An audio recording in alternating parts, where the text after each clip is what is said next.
Welcome to the bioversity YouTube channel. তো প্রিয় শিক্ষার্থীরা, আজকে আমরা আলোচনা করব সেকেন্ড সেমিস্টার ফিজিওলজি মাইনর সাবজেক্টের সাজেশনস নিয়ে। তো এই তোমাদের সাজেশনের ভিতরেই কোন কোন কোশ্চেন গুলো এই লাস্ট টাইমের জন্য ইম্পর্টেন্ট সেইগুলো আমি তুলে ধরেছি। আশা করি খুবই হেল্পফুল হবে তোমাদের জন্য। আর এই পুরো সাজেশনের পিডিএফটা তোমরা পেয়ে যাবে আমাদের কোশ্চেন ক্যাম্পাস বলে যে অ্যাপ্লিকেশন আছে, সেই কোশ্চেন ক্যাম্পাস অ্যাপ্লিকেশনে তোমরা পেয়ে যাবে। কোশ্চেন ক্যাম্পাস অ্যাপ্লিকেশনের লিঙ্ক আমি ডেসক্রিপশনে আমি দিয়ে রাখবো। এবং আমাদের থার্ড সেমের শুরু হবে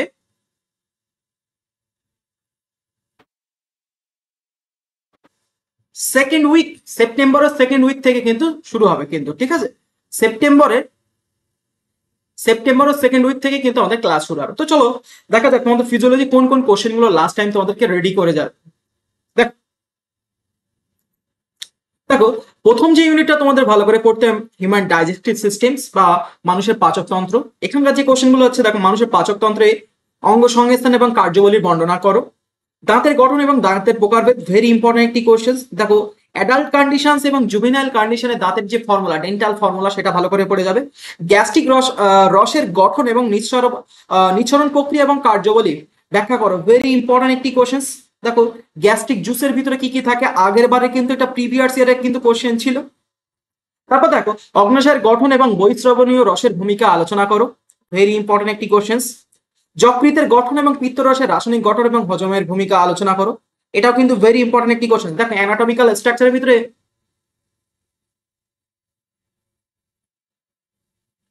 অ্যানাটমিক্যাল স্ট্রাকচারের ভিতরে যেগুলো তোমাকে পড়তে হবে, ফার্স্ট তোমাকে পড়তে হবে, দেখো, স্টোমাক।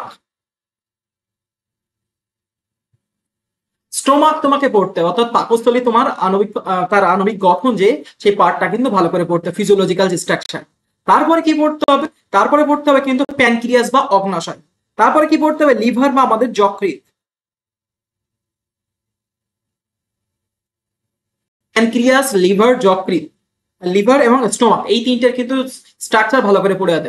আচ্ছা, দাঁতের ডেন্টাল ফর্মুলা, দাঁতের স্ট্রাকচার ভালো করে পড়ে যাবে, ঠিক আছে? ক্ষুদ্রান্তের শোষণ প্রক্রিয়া এবং তার বর্ণনা, ক্ষুদ্রান্তে কিভাবে খাবার ডাইজেস্ট হয় সেই প্রসেসটা ভালো করে কিন্তু তোমরা পড়বে, ঠিক আছে? কার্বোহাইড্রেট, প্রোটিন এবং চর্বি হজমের ধাপগুলি আলোচনা করা, আগের বারে কিন্তু কোশ্চেন ছিল এই কোশ্চেনটা, ঠিক আছে? পাচনতন্ত্রের হরমোনগুলি ভূমিকা আলোচনা করো, কোন কোন হরমোন, দেখো, গ্যাস্ট্রিনের ভূমিকা কি, সিক্রেটিন, সিসিকে অর্থাৎ কোলিসিস্টো কাইনিনের ভূমিকা কি, ভালো করে পড়বে। পেরিস্টালসিস কি, আগের বারে কোশ্চেন ছিল, পেরিস্টালসিস কি, ভেরি ইম্পর্টেন্ট একটি কোশ্চেন, তার গুরুত্ব লেখো, ঠিক আছে? তারপর দেখো, পেপসিন এবং ট্রিপসিনের মধ্যে পার্থক্য লিখবা। ভিলায়ের মাইক্রোভিলির গঠন এবং তাদের কাজ বর্ণনা করো। জীবের প্যাপিলা প্রকারভেদ এবং তাদের কাজ, ভেরি ইম্পর্টেন্ট একটি কোশ্চেন, এই কোশ্চেনটা কিন্তু তোমাদের কিন্তু আসবে। পিত্ত লবণের ভূমিকা কি, সোডিয়াম টোরোগোলেট এবং সোডিয়াম গ্লাইকোলেট বলে যে আমাদের পিত্ত বাইল সল্ট থাকে, সেই বাইল সল্টের ভূমিকা আলোচনা করতে হবে। ভিটামিন বি 12 শোষণ ক্রিয়া সংক্ষেপে আলোচনা কর। দেখো, ভেরি ইম্পর্টেন্ট একটি কোশ্চেন। দেখো, আমাদের স্টোমাকের ভিতরে এক ধরনের পার্ট থাকে, ক্যাসল ইন্ট্রিনসিক ফ্যাক্টর, সেখানে আমাদের কি হয়, ভিটামিন বি 12 কিন্তু সেখানে কিন্তু সংশ্লেষিত হয়, সেই প্রসেসটা ভালো করে কিন্তু তোমাকে পড়তে হবে। প্রোটিন হজমের অগ্নাশয়ের ভূমিকা ভালো করে পড়বে। পাচনতন্ত্রের সাথে সংশ্লিষ্ট যকৃতের রোগ, যে রোগগুলো আছে আমাদের লিভারে, যে রোগগুলো হয় সেগুলো ভালো করে পড়তে হবে, ঠিক আছে? তারপর দেখো, জিআরডিয়া, জিইআরডি কি, ভালো করে পড়বে। ল্যাকটেজ এনজাইমের কাজ কি, ল্যাকটেজ এনজাইমের ভূমিকা ভালো করে পড়বে। ডিওডিনাম কোথায় অবস্থান করে, ডিওডিনিয়ামের কাজ ভালো করে পড়বে, হ্যাঁ। তারপরে দেখো, ইন্ট্রিনসিক ফ্যাক্টর কি, ইন্ট্রিনসিক ফ্যাক্টরের কাজ কি। লাইপেজ কোন পদার্থকে ভাঙে, ইলিয়ামের কাজ কি। এছাড়াও দেখো, আরো অনেকগুলো কোশ্চেন তোমরা রেডি করে যাবে, ঠিক আছে? যেগুলো হলো, দেখো, কাইলোমাইক্রন,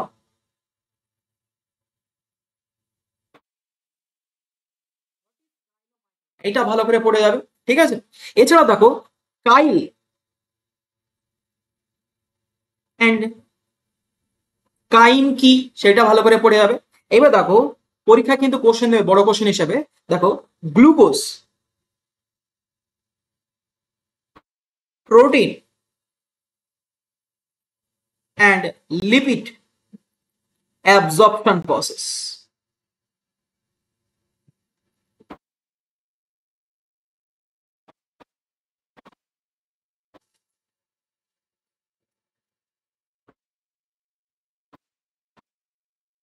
এদের অ্যাবজর্পশন প্রক্রিয়া ভালো করে পড়ে যাবে, এর ভিতরে কোনো না কোনো একটা কোশ্চেন তুমি পরীক্ষায় পেয়ে যাবে। অ্যানাটমিক্যাল গঠন, অ্যাবজর্পশন প্রসেস আর যে শর্ট কোশ্চেন গুলো আমি এখানে বললাম ভালো করে পড়ে যাবে, ঠিক আছে।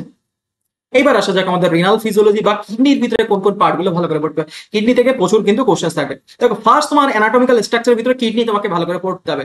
তারপর দেখো নেফ্রনের গঠন এবং নেফ্রনের কাজ, কার্যপ্রক্রিয়া ভালো করে পড়তে হবে। নেফ্রনের যে গ্লোমেরুলাস এবং যে নালিকাকার যে পার্ট গুলো আমরা পড়ে থাকি, সেই নালিকাকার পার্ট গুলোর প্রতিটা কাজ তাদের স্ট্রাকচার, হ্যাঁ, proximal convoluted tubule, distal convoluted tubules, Henley loop এবং আমাদের কালেক্টিং ডাক্টের কাজ কি, হ্যাঁ, ডাক্ট অফ ব্লেয়ানের কাজ কি, এগুলো ভালো করে পড়তে হবে। গ্লোমেরুলাসের ফিল্টারেশন প্রসেস ভেরি ইম্পর্টেন্ট একটি কোশ্চেন। এই যে গ্লোমেরুলাসের ফিল্টারেশন প্রক্রিয়া ভালো করে পড়তে হবে। টিউবুলার রিঅবজর্পশন এবং টিউবুলার সিক্রেশন প্রক্রিয়া কি, এই যে মূত্র উৎপাদন প্রক্রিয়ার সময় এই কোশ্চেনটা কিন্তু তোমাকে রেডি করে রাখতে হবে। প্রস্রাবের গঠনের ধাপ সমূহ ব্যাখ্যা করো, মানে মূত্র উৎপাদন প্রক্রিয়া, হ্যাঁ, urine formation, how to urine form in our nephron, কিভাবে নেফ্রনের ভিতরে মূত্র উৎপাদন হয় আমাদের শরীরে, সেটা ভালো করে পড়তে হবে। তারপর দেখো মূত্রের ঘনত্বের নিয়ন্ত্রণে কাউন্টার কারেন্ট মেকানিজম, দেখো এই কোশ্চেনটা দেখো পরীক্ষায় তোমাদের পড়ে বসে আছে, এই কোশ্চেনটা কিন্তু ভালো করে পড়ে যাবে। কিডনি এবং দেহের অ্যাসিড বেস ভারসাম্য বজায় ভালো করে দেখো আমাদের দেখো কিডনির যে কাজ যখন করবে তখন সেখানে কিন্তু এই পার্টটা তোমাকে ভালো করে পড়তে হবে। কিডনি কিভাবে আমাদের অ্যাসিডিক এবং বেসিক কন্ডিশনকে ব্যালেন্স করে সেই পার্টটা ভালো করে রেডি করে রাখতে হবে। তারপর দেখো রেনাল ব্লাড ফ্লো এবং জিএফআর এর ভূমিকা কি, very important. What is glomerular filtration rate বা রেনাল ব্লাড ফ্লো কি, ভালো করে পড়তে হবে। এবারে এখানে আমাদের দেখো কিডনির ভিতরে বিভিন্ন ধরনের হরমোন কিন্তু ঘটিত হয়, যেরকম দেখো aldosterone, ADH antidiuretic hormone, arterial natriuretic protein, আচ্ছা, রেনিন অ্যাঞ্জিওটেনসিন সিস্টেম অর্থাৎ RAAS system, RAAS RAAS system ভালো করে পড়ে যেতে হবে। এগুলো কিডনিতে কিভাবে ভূমিকা পালন করে থাকে তাদের কার্যপদ্ধতি ভালো করে পড়বে। প্রস্তাবের গঠন এবং উদাহরণ সহ বিস্তারিত বর্ণনা লেখো। রেনাল ক্যাপসুল কি, ঠিক আছে, ভালো করে পড়বে। তারপর দেখো গ্লোমেরুলার ফিল্টারেশন কি, শর্ট কোশ্চেন হিসেবে পেয়ে যাবে। তারপর দেখো জাক্সটা গ্লোমেরুলাস অ্যাপারেটাস কি, শর্ট কোশ্চেন হিসেবে পেয়ে যাবে। ইউরি এবং ক্রিয়েটিনিনের ভূমিকা কি, আমাদের আসলে ইউরি এবং ক্রিয়েটিনিন কিভাবে হয়। এছাড়াও দেখো আরেকটা কোশ্চেন হয়তো দেবে যে আমাদের অর্নিথিন সাইকেল ভালো করে পড়ে যাবে। অর্নিথিন সাইকেল কিন্তু তোমাদের কিন্তু কোশ্চেন দেবে, ঠিক আছে। কিডনির এন্ডোক্রাইন ফাংশন গুলি ভালো করে পড়বে। রেনাল ক্লিয়ারেন্স বলতে কি বোঝো, হেনলি লুপের কাজ কি, প্রস্রাবের স্বাভাবিক পিএইচ এবং কিডনি কিভাবে নিয়ন্ত্রণ করে থাকে, ভালো করে পড়বে। জাক্সটাগ্লোমেরুলার সেলস কি, এডিএইচ এর পূর্ণরূপ কাজ লেখো। এই যে ইউরিয়া চক্র বা অর্নিথিন সাইকেল ভালো করে পড়বে। পলিইউরিয়া কি, রেনিন কোথা থেকে নিঃসৃত হয়, প্রস্রাবের নর্মাল স্পেসিফিক গ্রাভিটি কত, ভালো করে পড়বে। আর counter current mechanism system very important একটি কোশ্চেন। যে কোনো কোশ্চেন দিয়েছি to the point, exam point of view থেকে ভেরি ইম্পর্টেন্ট একটি কোশ্চেন, একটা কোশ্চেনও তোমরা ছেড়ে যাবে না, লাস্ট টাইমের জন্য কিন্তু ভেরি ইম্পর্টেন্ট একটি কোশ্চেন। এবার আসলে দেখো আমাদের ফিজিওলজিক্যাল বায়োকেমিস্ট্রির ভিতরে কোনগুলো ভালো করে পড়বে। দেখো এনজাইমের ভিতরে দেখো যে পার্টগুলো আমি বলছি সব কটা কোশ্চেন ভালো করে পড়বে। এনজাইমের শ্রেণীবিন্যাস ভালো করে পড়া, প্রতিটা এনজাইম তারপর 6 থেকে 7টা ক্লাসিফিকেশন আছে, সেগুলো ভালো করে পড়বে। কোএনজাইম, কোফ্যাক্টর এবং পজিটিভ গ্রুপের সংজ্ঞা লেখো। এই কোশ্চেনগুলো আগের বারে কিন্তু ছিল, PYQ কিন্তু কোশ্চেন, ভেরি ইম্পর্টেন্ট একটি কোশ্চেন। এনজাইমের কার্যাবলী ভালো করে পড়বে। তারপর দেখো কার্যাবলীর ভিতরে দেখো অ্যাক্টিভেশনস এনার্জি, এনজাইম সাবস্ট্রেট কমপ্লেক্স এবং ট্রানজিশন স্টেট থিওরি ভালো করে পড়ে যাবে। এই কোশ্চেন গুলো কিন্তু তোমার ইয়ার এর কোশ্চেন কিন্তু, ঠিক আছে, একটু পিছনের দিকে গেলে কিন্তু এই কোশ্চেন গুলো তোমরা পেয়ে যাবে। তারপর দেখো মাইকেলেন্স ধ্রুবক অর্থাৎ Km কি, ভালো করে পড়বে। মাইকেলেন্স মেনশনস ইকুয়েশনস ব্যাখ্যা করো, ভেরি ইম্পর্টেন্ট। এই কোশ্চেনটা দেখবা তোমাদের এক্সামে পড়ে বসে আছে, 100% গ্যারান্টি, ঠিক আছে। তারপর দেখো হাইপারবোলিক কাইনেটিক ব্যাখ্যা Km এবং Vmax এর গুরুত্ব কি, ভেরি ইম্পর্টেন্ট একটি কোশ্চেন। এনজাইম ইনহিবিশনের প্রকারভেদ কোনগুলো ভালো করে পড়বে। কম্পিটিটিভ ইনহিবিশনস, নন কম্পিটিটিভ ইনহিবিশনস এবং আনকম্পিটিটিভ ইনহিবিশনস, তিনটার গ্রাফ সহ প্রতিটা পার্ট ভালো করে পড়ে যাবে। আমি বলছি এখান থেকে কিন্তু কোশ্চেন দেবে। এনজাইম ভেরি একটি কিন্তু ইম্পর্টেন্ট পার্ট, হ্যাঁ, বায়োকেমিস্ট্রিক্যাল ফিজিওলজির ভিতরে, ঠিক আছে।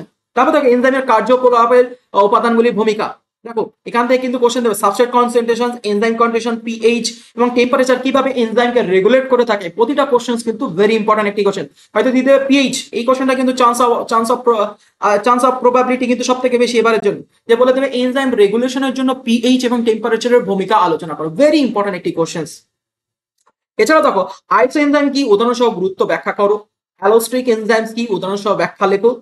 রাইবোজাইম এবং অ্যাবজাইমস কি উদাহরণ সহ লিখো। রেট লিমিটিং এনজাইমের ধারণা এবং গুরুত্ব আলোচনা করো। প্রতিটা কোশ্চেন কিন্তু ভেরি ইম্পর্টেন্ট। তারপর দেখো কার্বোহাইড্রেট মেটাবলিজমের ভিতরে গ্লাইকোলাইসিস প্রক্রিয়া ভেরি ইম্পর্টেন্ট। ক্রেবস চক্র, ইলেকট্রন ট্রান্সপোর্ট, এই তিনটের ভিতরে দেখবে একটা কোশ্চেন তোমরা 100% গ্যারান্টি পাবি পরীক্ষার হলে। ঠিক আছে, গ্লাইকোলাইসিস এবং গ্লাইকোজেনেসিসের প্রক্রিয়া আলোচনা করো। গ্লাইকোজেনেসিস প্রক্রিয়াটি কি, হ্যাঁ, এই প্রক্রিয়ার গুরুত্ব এবং ব্যাখ্যা আলোচনা করো। প্রোটিন মেটাবলিজমের দেখো প্রসেস দেখো, প্রোটিন হজম, শোষণ এবং পরিপাক, এটা দেখো ডাইজেস্টিভ সিস্টেম। এই কোশ্চেনটা তো আমি বলেই দিয়েছি, কোশ্চেনটা তোমাকে এখানে পড়তে হবে। অ্যামাইনো অ্যাসিড মেটাবলিজমের ভিতরে দেখো ট্রান্সঅ্যামিনেশনস, ডিঅ্যামিনেশনস এবং ডিকার্বক্সিলেশন, প্রতিটা ডেফিনিশন ভালো করে, প্রতিটা ডেফিনিশন তোমাদের প্রিভিয়াস ইয়ারের কোশ্চেন, এই কোশ্চেনটা কিন্তু আসবে। ঠিক আছে, এই কোশ্চেনটা ভালো করে রেডি করে রাখো। ইউরিয়া সাইকেলের দাব ব্যাখ্যা করো। ফ্যাট মেটাবলিজম প্রসেসের ভিতরে বিটা অক্সিডেশন ভালো করে পড়ে যাওয়া, কিটান বডি ফরমেশন কিভাবে হচ্ছে আমাদের শরীরে প্রতিটা প্রসেস, লাইপোজেনেসিস এবং লাইপোলাইসিস এবং কাইলোমাইক্রনের ডেফিনিশনস ভালো করে পড়বে। নিউট্রিশনের ভিতরে দেখো বেসাল মেটাবলিক রেট কি, কিসের উপর নির্ভর করছে, basal metabolic rate BM, very important একটি কোশ্চেন, এই কোশ্চেনটা কিন্তু আসবে। রেসপিরেটরি কুইটেন্ট, কার্বোহাইড্রেট, প্রোটিন এবং অর্গানিক অ্যাসিডের আর কিউ ভ্যালু কত এবং তারা সেইভাবে কিভাবে আমরা বার করে থাকি, হ্যাঁ, সেই প্রসেসটা ভালো করে পড়বে। এটা কিন্তু এক্সাম পয়েন্টে কিন্তু ভেরি ইম্পর্টেন্ট কোশ্চেন, এই দুটো কোশ্চেনই। রিকমেন্ডেড ডায়েটারি অ্যালোয়েন্স বা আরডিএ কি, আগের বারে কিন্তু কোশ্চেন ছিল আরডিএ কি, এসডিএ কি, স্পেসিফিক ডাইনামিক অ্যাকশনস কি, আগের বারে কোশ্চেন ছিল। নেট প্রোটিন ইউটিলাইজেশন এবং বায়োলজিক্যাল ভ্যালু, প্রোটিনের সংজ্ঞা গুরুত্ব আলোচনা করো। প্রতিটা কোশ্চেনই কিন্তু ইম্পর্টেন্ট। এবার দেখো ভিটামিনস এর ভিতরে কোন কোন ভিটামিনস কি, তাদের কোন কোন অভাবজনিত রোগ আছে, আমি সেখানে এখানে একটা শর্ট লিস্ট করে দিলাম, প্রতিটা পড়বে। ভিটামিন বি12 এর অভাবজনিত রোগ কি হয় সেটা ভালো করে পড়বে। ঠিক আছে, এই যে পার্নিয়াসিস, অ্যানিমিয়া কিভাবে হচ্ছে, প্রতিটা কোশ্চেন কিন্তু ইম্পর্টেন্ট। তো আমাদের ফিজিওলজির সাজেশনস 2025-এর জন্য মাইনর সাবজেক্টের এতটুকুই ছিল। প্রতিটা কোশ্চেন পড়ে যাও, 100% গ্যারান্টি তোমরা 50-এ 50 কমন পাবে। ঠিক আছে, আর এই পিডিএফটা তোমাদের পাওয়ার জন্য তোমাদের কিন্তু কোশ্চেন ক্যাম্পাস অ্যাপ্লিকেশনে চলে যাবে। কোশ্চেন ক্যাম্পাস অ্যাপ্লিকেশনের লিংক আমি ডেসক্রিপশনে দিয়ে দেবো, ওখানে তোমরা ফ্রিলি পিডিএফটা ওখান থেকে নিয়ে তোমরা পড়তে পারবে। এবং তোমাদের থার্ড সেমিস্টারের ক্লাস শুরু হবে আমাদের কিন্তু সেকেন্ড উইক অফ সেপ্টেম্বর। সেপ্টেম্বরের সেকেন্ড সপ্তাহ থেকে কিন্তু শুরু হবে। খুবই অল্প পয়সায় তোমরা কিন্তু অনেক more than better quality notes এবং ক্লাস কিন্তু তোমরা পাবে এই অ্যাপস এর ভিতরে, হ্যাঁ, যেগুলো দেখো অফলাইনে পড়লেও কিন্তু তোমরা কিন্তু পাবে না। ঠিক আছে, সো থ্যাংক ইউ ভিডিওটি দেখার জন্য, এবং ভিডিওটি শেয়ার করতে ভুলো না তোমাদের ফ্রেন্ড জনের কাছে, এবং সাবস্ক্রাইব করতে ভুলো না দি বায়োভার্সিটি ইউটিউব চ্যানেল।